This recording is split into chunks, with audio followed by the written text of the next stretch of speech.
Can the Philadelphia Eagles repeat winning a second straight Super Bowl in 2025? Yeah, folks, I'm not going to bury the lead. They are my favorite in the NFC, probably my favorite in the entire league, to hoist the Lombardi Trophy. Again, second straight year.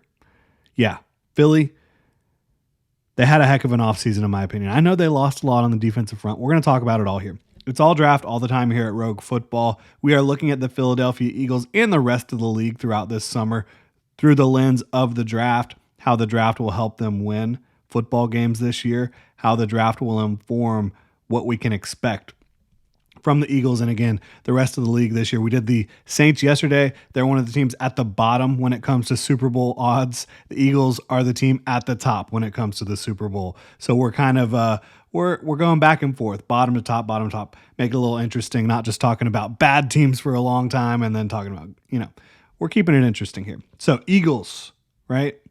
Philadelphia Eagles, Super Bowl champions. They went volume shooting in the 2025 NFL draft, right?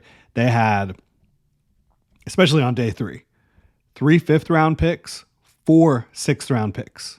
They also had a first, second, fourth. So we're going to dive into this draft class, what I think it means for them. Obviously, the offseason they've had, they lost Kellen Moore, their offensive coordinator, to the Saints, who we talked about yesterday.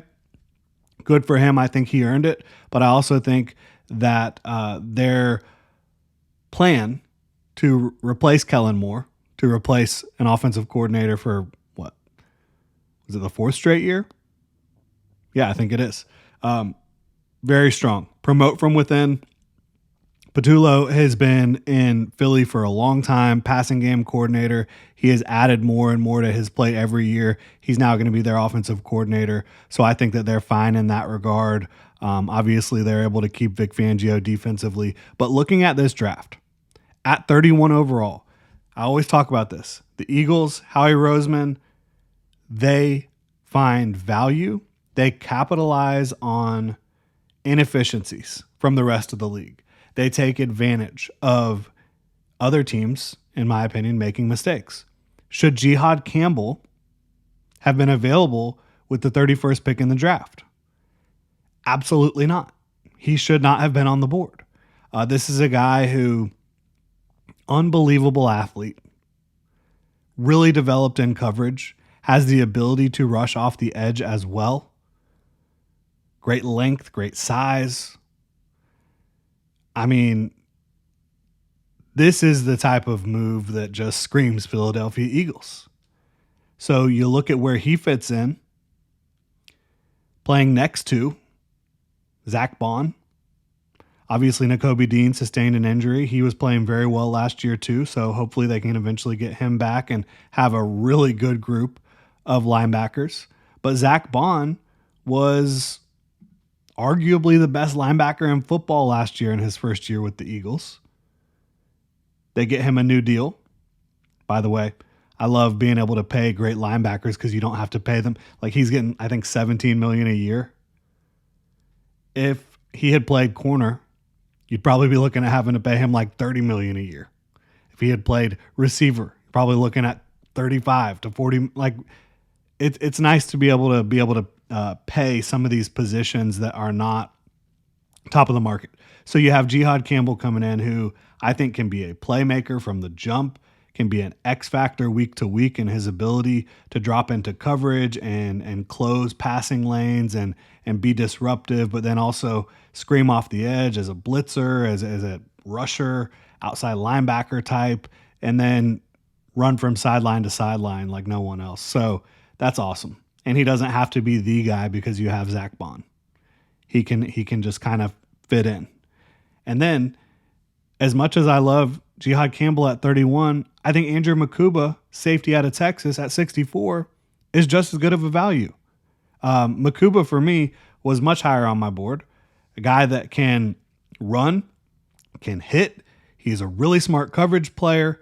Not the biggest guy, but he brings it, right? He brings it.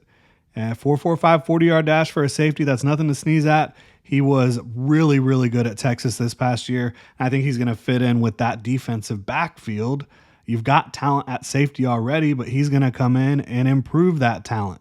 You have Reed Blankenship. Obviously, you shipped off CJ Gardner-Johnson, but you have Reed Blankenship, Sidney Brown, Andrew Makuba comes in. I love that.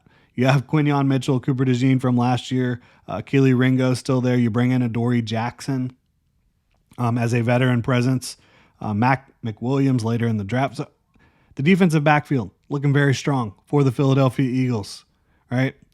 Then you look at in the 4th round at 111, Ty Robinson, somebody who I consistently look, he tested out of his mind at the combine and he put up some nice numbers at Nebraska. Interior defensive lineman. He's explosive linearly.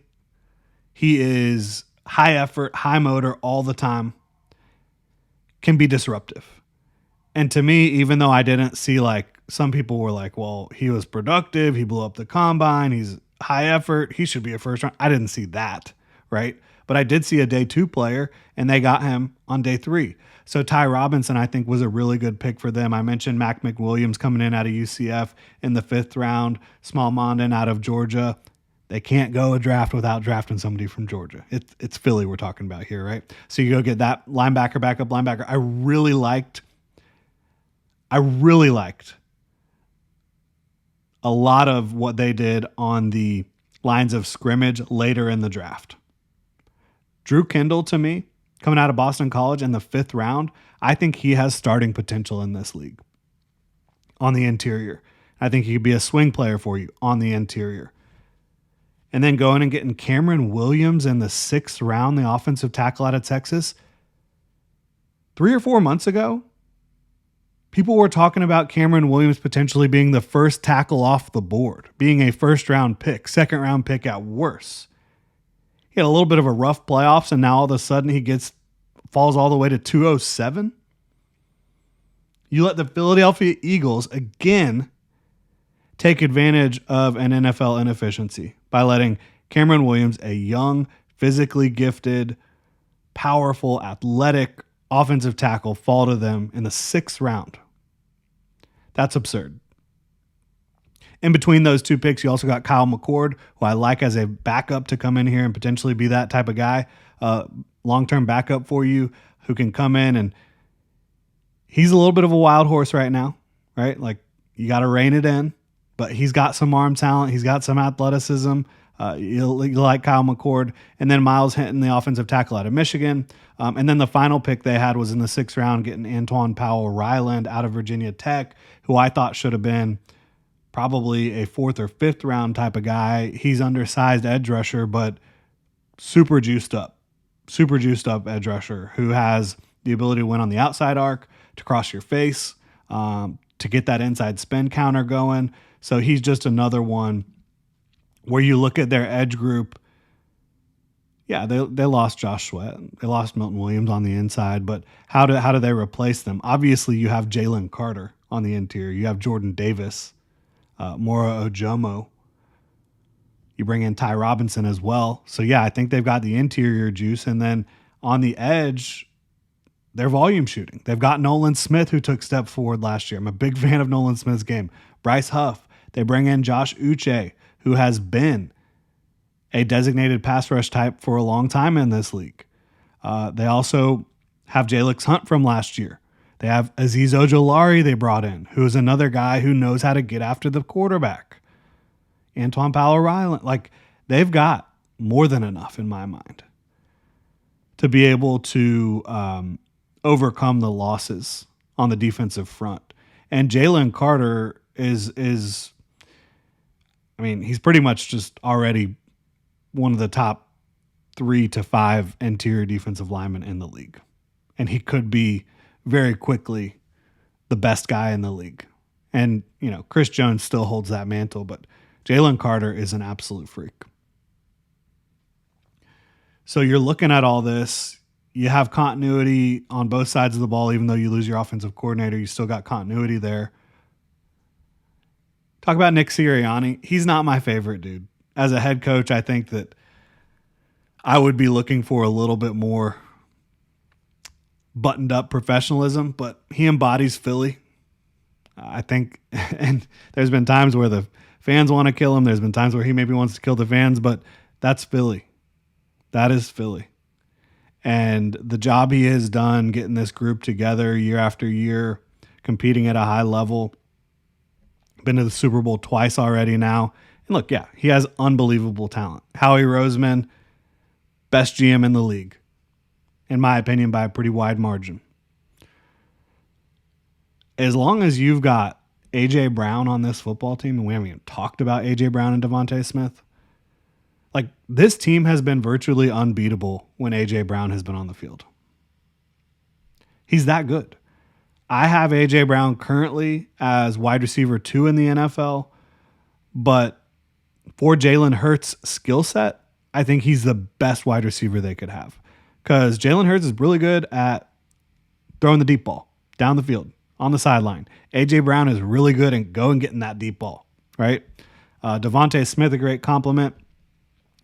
I think Jahan Dotson can take another step forward, having a full offseason with this group. A guy who I still really like, and you look at the offensive line, it's still absolutely one of the best in the business. Jordan Mailata and Lane Johnson, Landon Dickerson, Tyler Steen, I think is they lost Becton, right? But I think when you look at the fact that they have Tyler Steen, who is penciled in as the starter at right guard, but you also have Drew Kendall out of Boston College. You have Kenyon Green, who you brought over. You have Matt Pryor. Heck, I even think Cameron Williams could potentially start for you at guard. They've got options there. So they're going to be fine there. And then at center, they've got Cam Jurgens. So this is a really good offensive line. It's an offensive line that has depth. I haven't even mentioned Saquon Barkley yet, who I think should have been the MVP of the 2024 season. They're bringing A.J. Dillon to complement him. They already have Will Shipley. So, and Montrell Johnson, I forgot they even got him. Montrell Johnson out of Florida, who big, powerful back, who has a lot of explosiveness, breakaway speed. Yes, the Eagles can absolutely repeat. They will be, in all likelihood, they will be my pick to win the Super Bowl. Obviously, the AFC is going to have a lot to say about that. There's some other talented teams in the NFC. But right now, sitting here Wednesday, May 28th, this team is absolutely loaded. They have one of the best defensive coaches on the planet. They have continuity on offense. Again, they have been almost unbeatable with A.J. Brown. And oh, by the way, all the folks that wanted the tush push out of the league did not get their way. The tush push is back. The brotherly shove is back. And that's going to help the Eagles out a lot. Jalen Hurts really, he developed over the course of last year, I felt like. Became more of the runner you saw when he was a little bit younger at times last year. Again, unbelievable deep ball. And the tush push is such a weapon for this team. I was in favor of keeping it. I always have been, right? Like, get better at stopping it. There's no evidence to back up that this is an unsafe play. You're playing a gladiator sport. Every play is going to be unsafe to an extent, but I'm happy that it's still here. Obviously, probably some teams in the NFC East and the NFC in general, not very happy about it, but I think it's a fun play. I think the NFL needs to get better at stopping it. And so again, loaded offensive line, loaded defensive line, talent across the board, good coaching. Kudos to the Eagles. Obviously, any team, if you sustain a certain amount of injuries at the wrong positions, things can get derailed. That's just how it is. But right now, the Eagles are definitely my Super Bowl favorite. Really appreciate y'all tuning in. If you enjoy the content, please like and subscribe. Y'all have a good one.